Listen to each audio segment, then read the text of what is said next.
ओजस्वी कवित्री जो हमारे करनाल की शान है, श्रीमती कांता वर्मा जी को बुलाना चाहूंगी। जितनी वो ओजस्वी है उतनी ही एक बार जोरदार तालियों से उनका स्वागत करें।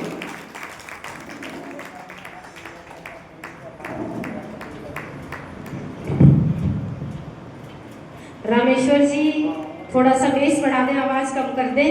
मैडम ने बोल दिया मैं ओजस्वी कवियत्री हूँ, आपने बड़े लेट मुझे बुलाया है और मुश्किल से 3 से 4 मिनट मिली है और इस 3 से 4 मिनट में मैं आज केवल प्रणाम कर सकती हूँ, परिचय दे सकती हूँ गुरुजी, और एक बधाई संदेश के साथ एक विचार आप सबको देकर जाना चाहूँगी। मुझे आशीर्वाद दें।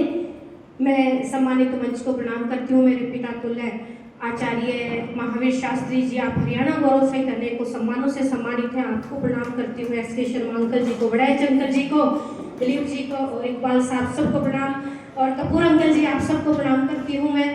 और सीधे ही अपनी बात पर मैं आना चाहूँगी। आज अंतर्राष्ट्रीय महिला दिवस है और मैं स्त्री के एक ऐसे पक्ष को आप सबके सामने रखना चाहूँगी जो शिक्षित है लेकिन मानसिक गुलामी की शिकार है। कौन कहता है गुरुजी, कौन कहता है नारी स्वतंत्र है, स्वच्छंद है? सम्मानित मंच का ध्यान चाहूंगी। मैम कह रहे थे बड़े दिनों बाद आज कांता हमारे कब्जे में आई है, निर्मला मैडम जी, तो आपका भी आशीर्वाद चाहूंगी। कौन कहता है नारी स्वतंत्र है, स्वच्छंद है? कौन कहता है नारी स्वतंत्र है, स्वच्छंद है? अरे नारी को स्वतंत्र कहने वालों जरा गौर से देखो, ये आज भी पिंजरे में बंद है, ये आज भी पिंजरे में बंद है। जर्जर है, जख्मी है, जर्जर है, जख्मी है, इनके भीतर मचा द्वंद है। कौन कहता है नारी स्वतंत्र है? कौन कहता है नारी स्वतंत्र है? आज भी ये कुचली जाती, आज भी ये कुचली जाती, मसली जाती पल पल। गुंजन मैडम, आज भी ये कुचली जाती, मसली जाती पल पल। कायल है, घायल है, मर मर कर जीती हर पल, मर मर कर जीती हर पल, मर मर कर जीती हर पल।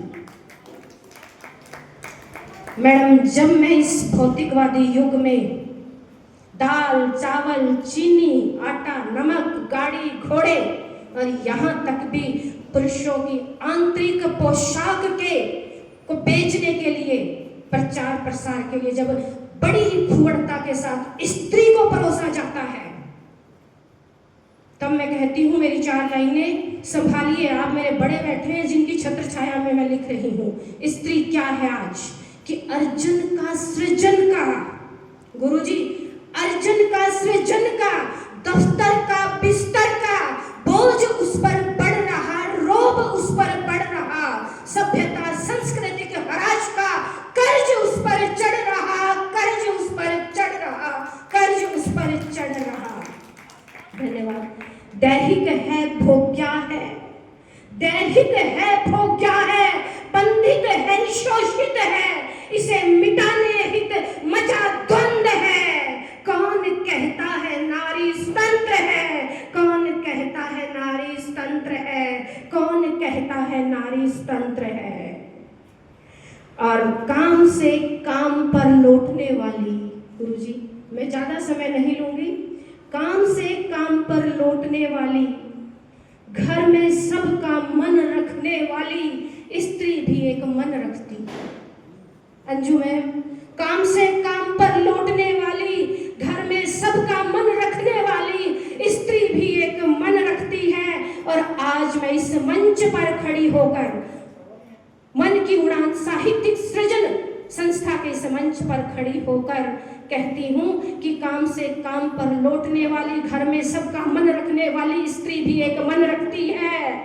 अपने विचारों में इसको समानता दो, नारों से मुक्ति दो, बस यही मैं स्त्री की तरफ से, ये स्त्री अर्ज करती है, अर्ज करती है, अर्ज करती है, अर्ज करती है। और हरियाणवी संस्कृति में फूहड़ता घोलने वाले और हरियाणा की बेटियों को घोड़ी जैसे गंदे शब्द बोलने वालों को गधा बनाने का समय आ गया है। मैं नारी तो नारायणी संस्था की संस्थापिका बहन सविता आर्य जी के माध्यम से से उनके सुर में सुर मिलाते हुए हरियाणा सरकार को एक ही बात कहूंगी कि चिंतन मनन हुआ बहुत।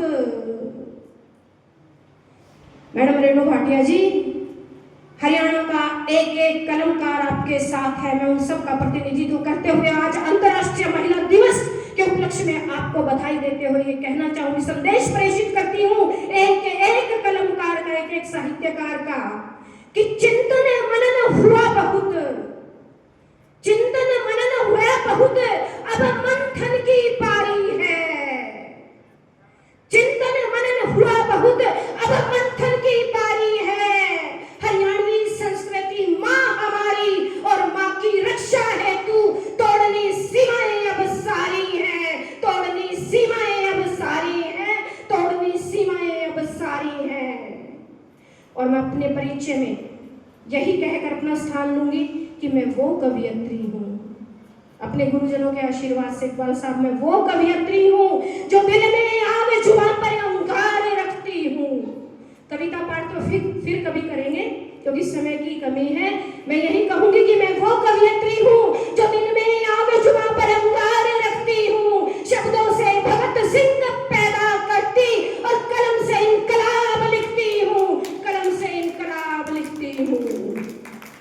अंतर्राष्ट्रीय महिला दिवस के उपलक्ष्य में हिंदुस्तान की एक एक बेटी को, एक एक स्त्री को, एक एक नारी को, नारी शक्ति को मैं कहना चाहूंगी, जब मैं अपने गुरुजनों के आशीर्वाद से देश के बड़े बड़े मंचों पर काव्य पाठ करती हूँ तो अलग अलग तरह के लोग मिलते हैं। एक बार गुरुजी, बहुत बड़े समृद्ध कवि ने मुझसे कहा, बहन जी आप हमेशा ओज पढ़ती हैं, कभी श्रृंगार भी पढ़िए। गुरुजी, मैंने उनको उत्तर दिया कि महोदय श्रृंगार तो एलओसी और घाटी में उजड़ रहा है, जाति धर्म भाषा के क्षेत्र तले दबा पड़ा है। जब तक इस देश में ताज, पुलवामा, पठानकोट एयरबेस होते रहेंगे तब तक ये सरस्वती दुर्गा बनकर मंचों पर वीर और विभत्स का तांडव मचाएगी, और जो आग मेरे सीने में लगी है पूरे हिंदुस्तान के सीने में लगाएगी। मैं यही कहती हूँ कि मैं व्याकरण नहीं आचरण पढ़ती हूँ, मैं व्याकरण नहीं आचरण